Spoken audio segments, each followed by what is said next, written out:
இன்றைக்கி சுரைக்காய் பொரியல் எப்படி செய்யலான்னு பார்க்கலாம். அதுக்கு பேன் சூடானதுக்கப்புறமா எண்ணெய் சேர்க்குறேன்.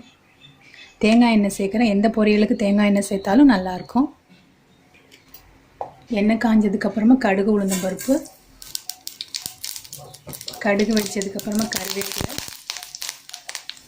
ஒரு அரை டீஸ்பூன் சீரகம் சேர்த்துக்கலாம்.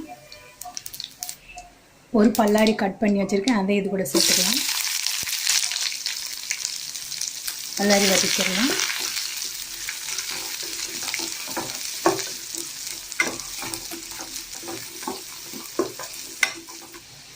வெங்காயம் பொன்னிறமாக வதங்கினதுக்கப்புறமா கடலைப்பருப்பு ஒரு 10 நிமிஷத்துக்கு முன்னாடி கழுவி ஊற வச்சுருக்கேன், அதை சேர்க்குறேன்.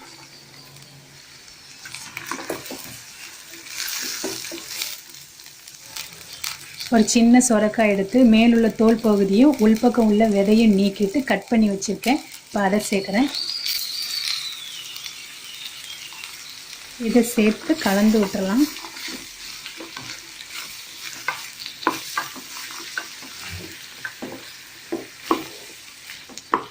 கலந்து விட்டு இதுக்கு தேவையான உப்பு சேர்த்துக்கலாம். இப்போ காய் வேகிறதுக்கு இல்லை தண்ணி சேர்க்குறேன். காய் மூழ்கிறதுக்கு கொஞ்சம் கம்மியாக தண்ணி சேர்க்கலாம்.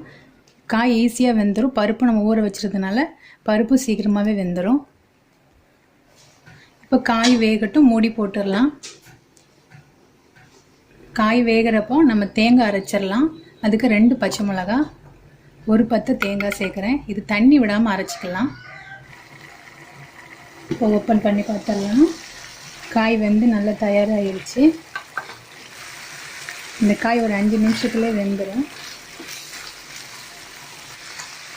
இப்போ இந்த ஸ்டேஜில் அரைச்சி வச்சு தேங்காவை சேர்த்துக்கலாம். தேங்காவை கலந்து விட்டுடலாம்.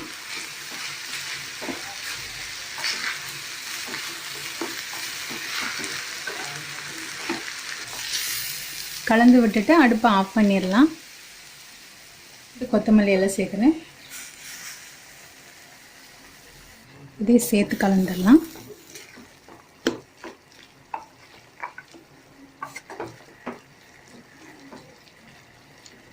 அவ்வளோதான், நம்மளோட சுரைக்காய் பொரியல் இப்போது தயாராகிருச்சு.